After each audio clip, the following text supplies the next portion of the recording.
हो तो आपके फायदे की सोचने की है। फिर न्यू है सत्रोल ते लिखते हैं 12 मेरे पंचग्रामी में रिश्ते होने लग जाए हैं। को हमारा फूफा भी बैठा है और को दादा भी बैठा है और को हमारा अणकाले बटे हुए भी लगता है और किसी के हम भी ये तीनों चीजें पावांगे भाई। तो ये तो सामाजिक मदुब्बा वर्ग नाल है। मैं न्यू मानू भी राजनीतिक आदमी सिर्फ उस टाइम होता है जब आदमी चुनाव का टाइम हो और चुनाव लड़ता हो या उसका कोई साथी उस चुनाव लड़ने लाग रहा हो। वही एक महीना जो होता है राजनीतिक आदमी वही वो है जो समाज के साथ नहीं चला। उनके शरीर लिगड़ते भी देखे हैं हमने और पूत के पैर तो पलड़े में दिख जाग रहे हैं। यह भी बुढ़े ने कही उड़ी है। और एक सच्ची बात यह है कोई आदमी अपना सभा नहीं बदल सकता। जिसका माड़ा है उसका 90% माड़ा सवाल रहेगा, चाहे वो पंचायत में बैठ लो चाहे वो आपका घर रह लो। और जिसका सभा शुरू से ठीक है नरम है उसका उसाय रहेगा, चाहे उसकी कोई गाल बक लो और चाहे उसकी कोई उसके में भी कही जाओ। मैं तो 15-20 बार धरना पा भी लिया, सारी बात कह भी ली, बार बार तो सुन दौड़ी मजा भी नहीं आया करता। आज इस धरना ने 45वां दिन है और यो संघर्ष रंग लाने वाला है बहुत जल्दी यो संघर्ष जीत में बदलने वाला है। ये 45 दिन क्या लगाएंगे क्योंकि सरकार इसी है। यह सरकार पहले हाथ ला के देखा है, फिर थप्पी मार के देखा है और फिर निचोड़ के देखा है। क्योंकि सरकार इसी आगी किसी बात का समाधान से पहले ने सोचा है इनका भाईचारा ने तोड़ के इन्हें मजबूत बजवा दूं ताकि हमने कुछ करना नहीं पड़े। सरकार ऐसे वही बरांडा चक्कर चल रहा था। सरकार सही में ऐसे रंडिया गया रही है जन्ना तो जिन किसी ने घर की तकलीफा का बेरा और ना किसी ने किसान की तकलीफ का बेरा, ना किसी ने खेती किसानी में होने वाली समस्याओं का पता। मैं एक साथी थी पूछने लग गया भाई तू सीएम हाउस में रहे है कि मैं फर्क देखा पहले मरीब वाले में बिला जमा देखा रीब स्वाद ही बारे मैं क्या था भाई बोला पलड़ा दौड़ तो पैर पर पैर कटा कर दे, सारे दिन कड़छा बाजा करता, रोटी वाला की लाइन लगी रहा कर दी। अरीब वाला बोला खट्टर साहब तो ऐसा है इतना मानस तो बोला बटे देखने में भी हंगा कौन लांदा जितनी यू मनसा की लिस्ट देखने में हंगा लावा काच किस्त किस्त मिलना है। बोले जब 150 मनसा की लिस्ट आ रही होगी तो 5 ही तो मिलेगा। और बोले रोटी सिर्फ सटा वाले खावे हैं और को खानिया ही नहीं आंदा बोले इसका। तो हमारा संघर्ष हमेशा जीतता है। और आपका जो ये संघर्ष है जो इन 17 गांवों का संघर्ष है, ये जो किसान इन 17 गांवों के बैठे हैं, मैं पहले भी बहुत बार कह चुका हूं बहुत बहादुर लोग बैठे इन 17 गांव के। और इन लोगों की जितनी भी मैं जहां भी जिस मन से मुझे बोलने का मौका मिलता है किसी सामाजिक धरना में, मैं सदा इस बात की चर्चा करता हूं कि भाई वाकई में जो 17 गांव के किसान है बहुत बहादुर किसान है। और मैं कहा करूं हमारी थाप वाले ने भी कि भाई 60 लाख रुपये मोचा मिले पेटवाड़ पाली ने मिला, बाकी गांव ने कुछ नहीं मिला। और जितनी भी लिस्ट ऊपर तक देखने लग जा, चाहे बरवाड़ा तहसील की बात कर लें जिन्हें 24 करोड़ मिल रहे हो, बास तहसील की बात कर लें जिन्हें 19 करोड़ मिल रहे हो, उकलाना तहसील की बात कर लें जिन्हें 20 करोड़ मिल रहे हो, हिसार तहसील में 28 करोड़ रुपये मिल रहे हो। मखा ये जितनी दमदार लड़ाई लड़ रहे हैं इन सारी तहसीलों में तो सब तक फालतू मौजा लेके घर जाओगे, यह बात पक्की है। अरिया किसे नेता की किसी सरकार की मेहरबानी को नहीं, सरकार की मेहरबानी तो वह होंगी कि और तहसील गला मौजा सरकार ने दिया इनका भी गल्ला घोषित कर देंगे। वाह सरकार की मेहरबानी कैस का दे कि भाई सरकार ने किसानों को, खेड़ी तहसील के किसानों को भी मुआवजा दिया। ये तो हलक में डंडा दे के लिया गया है। और किसानों ने अपने दम पे आज 45 दिन तक 17 गांव के हजारों किसान रोज मारी हैं, दादी चाची ताई, कोई हमारी बुआ है, कोई बहन है, ये रोज सवेरे करते हैं, इस आस में लिकड़ के हुए हैं कि आज तो कम से कम सरकार की तरफ से हमें संदेश आएगा कि भाई खेड़ी तहसील वाले का मुआवजा सरकार ने मंजूर कर लिया है, सही मायने में नुकसान हुआ था और मुआवजा सरकार देने का काम करेगी। लेकिन यह बदकिस्मती है मेरे हल्के की, यू हल्का कई चौधरियों का चक्कर में फंस गया। एक तो वह चौधरी जिनका कोई दिन पहले नानू नड़न सरिया काटा था, एक सुरेश प्रधान जी सही कहा करें, छोटी उम्र में चौधरी मिल गई, एक वो सबसे बड़ा चौधरी वो हो रहा है दुष्यंत चौटाला। और इन सबकी बात खट्टर देखा है, कोई इनका फिर एक बार फिर सारा सरिया काटू। अरे भाई एक आधा कोई और हो जाए मेरे वर्गा जो सरकार में सीरी बैठा है, जो न्यू बात देखा कि भाई एक कमेटी वाले रही चाहे 17 गांव के किसान हमारे पैर पकड़ा है कि जद हमें न्यू कवा अखियू मोचा तो मन ने दिवाया है। लेकिन क्रेडिट लेना है तो ले, जिसकी शर्म उतर रही हो क्रेडिट ले लो, कोई दिक्कत नहीं। अरे किसी ने कोई रोक रखा अन खातर, ना खट्टर को रोक रखा, ना कैप्टन साहब को रोक रखा, ना दुष्यंत चौटाला को रोक रखा, ना दादा गौतम को रोक रखा, और ना किसी भी पक्ष वाले को रोक रखा। कोई भी आओ मुआवजे की घोषणा कर दो और मुआवजा दिवा दो और कह दो भाई तो मैंने दिवाया, ताड़ी बजा देंगे सारे। लेकिन कमाल की बात यह है कि अपने राजनीतिक फायदे के लिए चाहे जनता का गला घोटना पड़े, चाहे कदा मर भी जावे, अपने स्वार्थ में अपने एरिया की नाश करने पर तुले हुए।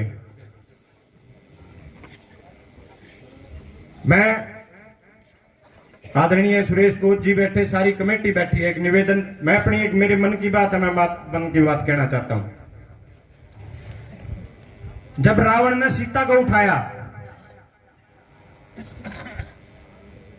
राम जी ने बहुत संदेश भेजे, बहुत दूत भेजे कि भाई सीता ने छोड़ दे, हम संधि कर लेंगे, तने माफ कर देंगे। लेकिन रावण नहीं माना। जब श्री रामचंद्र जी उसका गेट पे सेना लेके पहुंच गए और उसका बराबर में जूत बजाने तैयार हो गए, जब भी वो रावण नहीं माना, अंत में उसको वीर गति को प्राप्त होना पड़ा, अपने राक्षस समाज का नाश करवाना पड़ा और सीता श्री रामचंद्र जी को मिली। महाभारत में पांडवों ने बहुत सारे संदेश कौरवों को भेजे। सबसे बड़ा संदेश था वो भेजा जब श्री कृष्ण जी स्वयं दूत बन के गए पांडवों की तरफ से, और कौरवों की कहा कि भाई राज नहीं देते तो 5 गांव दे दो कम तक हमें, वह भी नहीं माने, जूत बजाए बिना। बराबर में युद्ध होया और पूरी आज तक कहते हैं भाई इतना बड़ा युद्ध आज तक नहीं होया, उसमें इतने सैनिक मरे। और फिर शहीद भगत सिंह जी ने सोचा कि भाई बहुत हो लिया, आमीन के अफसरा ने मार दिया, हाँ ये हमने फांसी पर चढ़ा दे हैं, यू सिलसिला तो बहुत लंबा चलता रहेगा, ना तो ये कम रन दे और ना हमें कम पड़ दे। तो भगत सिंह ने सोचा भाई इस गूंगीर बाहरी सरकार तक को कैसे जगाया जाए। भगत सिंह ने भी फैसला लिया कि भाई कोर्ट में बम फेंकांगे, धमाका जितना बड़ा होगा सरकार उतनी तोड़ी झुकेगी और सरकार उतनी तोड़ी ही हमारी मांग ने मानने का काम करेगी। 45 दिन तक हर रोज इस गूंगी, बहरी और अंधी सरकार को ये 17 गांव के किसान हर रोज चेताने का काम करते हैं। इस 17 गांव के किसानों की आवाज यूपी तक पहुंच गई और आज उत्तर भारत का कोई राज्य ऐसा नहीं है जहां इस धरने की चर्चा ना होती हो। जब लोग सोशल मीडिया के माध्यम से फोटो फाटू देख ले, हमारा तो अभी खूब फोन है भाई, इतना बड़ा धरना है, कड़क चल रहा है, रोज इस धरने की कोई ना कोई फोटो आ जाए। हम बतावा तो वो लोग भी कहते हैं कि भाई कमाल की सरकार है तारी हरियाणा की, तो इतने लोग इतने दिन से बैठे हैं, मांग नहीं मानते।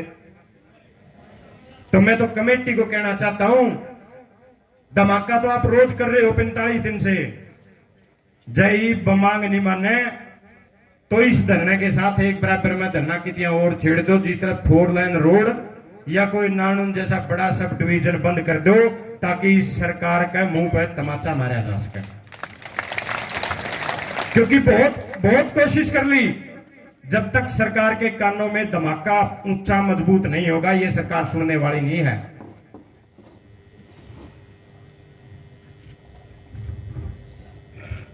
धमाका बड़ा करना होगा ताकि सरकार चेते, होश में आवे कि हमने कितनी बड़ी गलती कर रखी थी, 45 दिन से हमने कितनी बड़ी तकलीफ दे रखी थी। क्योंकि जो सर्वा बैठे हैं, जो हरियाणा के, वो खिचड़ी खा के सोजे हैं, कहूं तो खिचड़ियां, खाऊं तो बिरयानी, केक के हैं।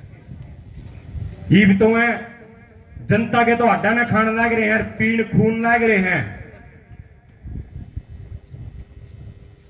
जिस जनता के टैक्स से वो चंडीगढ़ की सरकारी कोठियां चलती हैं, उस जनता के बालक तो रात में लाइट की बाट देखें, वो पेज ले बिजड़ा ले रहे हैं हाथ में, पंखे उताती मारे हैं, लेकिन वह खट्टर और या दूषण चौटाला और वे एशिया में सो, उनकी लाइट जो झमका मारते नहीं, अगला दिन तो जेई ने, एसडीओ ने, सब क्या इन्हें सस्पेंड करते हैं। हराड़ा नू नहीं पूछते रहता, हमें जीवो हो कि मरो हो। और प्रधान जी कदे न्यू सोचते हो कि भाई ये दसी कह के जावे है धरना की। मैंने चाहे वो धरना हो जिसमें आपको नजरबंद किया था किसान आंदोलन में सरकार ने 3 दिन, खेड़ी चौपटे पे धरना लग गया था, नहीं चौपटे के ऊपर रोड जाम कराया था, उसमें भी हमने अपनी हाजिरी पूरी 100% दी थी। चाहे खेड़ी, चाहे 12 खाप की बात कर लो, खेड़ी तहसील की बात कर लो, जब राखी के घरों को सरकार ने आदेश कर दिया था कि भी ये सारे घर पाड़े जाओगे, चाहे उस टाइम राखी में धरना लग गया हो और हजारों की संख्या में किसान नानून अनाज मंडी में ट्रैक्टर रैली करके पहुंचे रोड तक पैदल,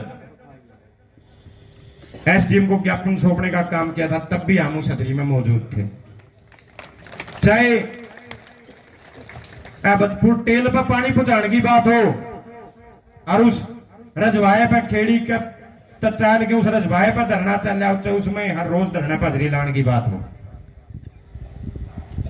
और चाहे ईब इस धरना में आड़ाने की बात हो, चाहे 5 तारीख ने उस घमंडी दुष्यंत चौटाला को उसकी औकात दिखाने की बात हो और नालंद रैली को कैंसिल करने की बात हो, जब भी हमने अपनी हाजिरी 100% दिखाई थी। आगे भी प्रधान जी, आगे भी जो जिम्मेवारी हमारी लगाओगे तन मन धन से आपके साथ खड़े हैं और आपको मजबूत करने का काम करेंगे। जड़े जो ड्यूटी लाओगे उड़े खड़े पावांगे। चाहे केस लागने की बात हो, चाहे डंडे खाने की बात हो सकता है आपके 2 डंडे फालतू मारते हैं, लेकिन आपके डंडकिया ने बढ़ावा जरूर गया, दफरदा तो मारा भी, हम भी मारेगा हाथ पोटांगे। इसलिए वो शहीद भगत सिंह वाली बात है कि धमाका बड़ा करना पड़ेगा। जय सरकार नहीं माने तो कमेटी को चाहिए कि कोई बड़ा निर्णय लो और सरकार की नाक बीचने का काम करो। जिस प्रकार से जब दिल्ली सरकार की नाक बीचनी थी तो पूरे देश का किसान दिल्ली की उस बॉर्डर पे जा बैठा, और सारे बॉर्डर सील करने का काम किया। और एक दिन नरेंद्र मोदी ने तड़के आगे कानून तो वापिस लेने पड़े, इन किसानों से माफी मांगने का काम भी करना पड़ा। और वही काम आड़ा होगा। ये हरियाणा की सरकार मोर्चा तो देवेगी और सब तक फालतू देवेगी और माफी मांग के इस सरकार ने देना पड़ेगा। ये सच्चाई है, किसी दिन हो जाए, चाहे आज हो जाए, चाहे 5 दिन पाछे हो जाए। और इसकी सबसे बड़ी जो ताकत है, यह सरकार क्यों झुकेगी? ये सरकार केवल किसी आदमी के भाषणों से नहीं झुकती। सरकार को पता है विपक्ष के लोग भी बोलेंगे, कमेटी के लोग भी बोलेंगे। ये सरकार अगर झुकी है तो ये सरकार आपकी बड़ी संख्या और आपकी एकता के नाम के ऊपर झुकी है। ये सबसे बड़ी सच्चाई है। इतनी बड़ी संख्या में हर रोज घर से चल के आना, हर रोज इस धरने पर अपनी हाजिरी लगाना, यही आपकी सबसे बड़ी मजबूती है। और इसी कारण इस आंधी बहरी और गूंगी सरकार ने झुकना पड़ेगा और बहुत जल्दी आपकी सारी मांगे माननी पड़ेगी। और मैं इस मंच के माध्यम से, क्योंकि ये धरना इतना बड़ा हो चुका है, इसकी आवाज हर जगह है, मैं उन खासकर उन नारनौंद के नेताओं को, बड़े नेताओं को एक संदेशा देना चाहता हूं कि रहना तो इन्हीं के बीच में है। 5 साल नहीं रहना, तो वो एक भी नहीं रहना है जब वोट मांगना होगे। रहना तो इन्हीं के बीच में है। अगर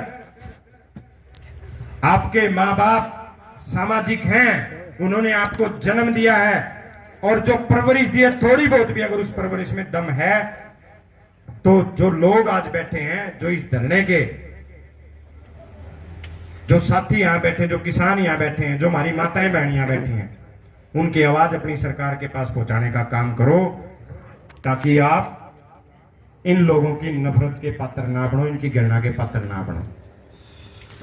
आज केवल आरे की बात नहीं है, खेदड़ भी इतना ही बड़ा धरना चल रहा है।